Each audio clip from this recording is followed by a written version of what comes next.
নমস্কার, শুভ সন্ধ্যা বন্ধুরা। আমাদের আজকের আয়োজনে আমরা রান্না করব কালো জিরা ফোড়ন দিয়ে, পেঁয়াজ রসুন ছাড়া, শসা দিয়ে মাছ। প্রথমে আমি মাছগুলোকে কেটে ধুয়ে সুন্দর করে লবণ আর হলুদ মেখে নিচ্ছি। আজকে অনেক দিন পর আপনাদের সামনে একটা লং ভিডিও নিয়ে আসলাম। এরপরে রঙের জন্য আর একটু সুন্দর হওয়ার জন্য মাছ ভাজাটা একটু মরিচের গুঁড়া দিয়ে মেখে নিব। আপনারা চাইলে মরিচের গুঁড়া ব্যবহার নাও করতে পারেন। এবার একটা কড়াইতে তেল দিয়ে দিলাম। তেল গরম হয়ে গেলে এর মধ্যে মাছগুলা ছেড়ে দেব। শসা দিয়ে এভাবে মাছ রান্না করলে খেতে অনেক মজার হয় এবং খুবই সুস্বাদু হয়। আমি শসাগুলো একটু পাকা পাকা ধরনের হয়ে গেছে, সেই জন্য মাছ দিয়ে তরকারি রান্না করে ফেলতেছি। আজকের রান্নাতে আমি কোনো পেঁয়াজ রসুন ব্যবহার করব না। এখন মাছ ভাজা হয়ে গেছে। মাছ ভাজা তেলগুলো আলাদা আরেকটা কড়াইতে দিয়ে ওখানে আমি কালো জিরা দিয়ে দিলাম। কালো জিরা দেওয়ার পর আমি শসা, তারপর টমেটো, কয়েকটা কাঁচামরিচ সহ ওই তেলের মধ্যে ভেজে নিচ্ছি।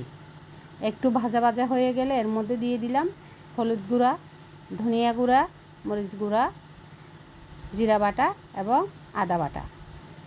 এগুলো দিয়ে আমি আরেকটু ভালো করে তেলের মধ্যে এগুলো একটু নেড়ে ছেড়ে নেব।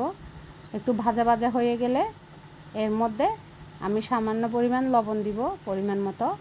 এরপর সামান্য পরিমাণ পানি দিব, যাতে মশলাগুলো একটু সিদ্ধ হয়। এখন কষানো হয়ে গেছে, মশলাগুলো কষানো হয়ে গেছে একসাথে শসা সহ। এর মধ্যে সামান্য পরিমাণ পানি দিব, যাতে শসাগুলো একটু সিদ্ধ হয়। শসাগুলো সিদ্ধ হয়ে গেছে। ভেজে রাখা মাছগুলো একে একে তরকারিতে দিয়ে দিব। দিয়ে আর একটু সিদ্ধ হয়ে গেলে নামিয়ে নিব। এরপর আমি করব বরবটি ভর্তা। বরবটিগুলো চুলা কড়াইয়ের মধ্যে দিয়ে দিলাম।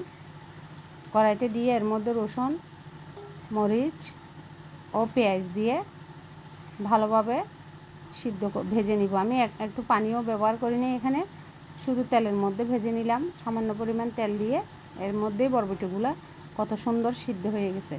সব একসাথে এখন পাটায় বেটে নিব। পাটায় বেটে নিচ্ছি। এরপরে সুন্দর করে বাটা হয়ে গেলে তুলে নিব। সাধারণত বরবটি ভর্তা এভাবে করলে অনেক মজার হয়, পাটায় বেটে করলে।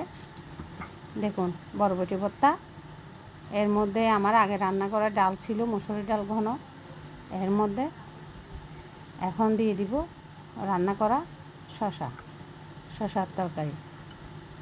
তরকারিটা কত সুন্দর হয়েছে।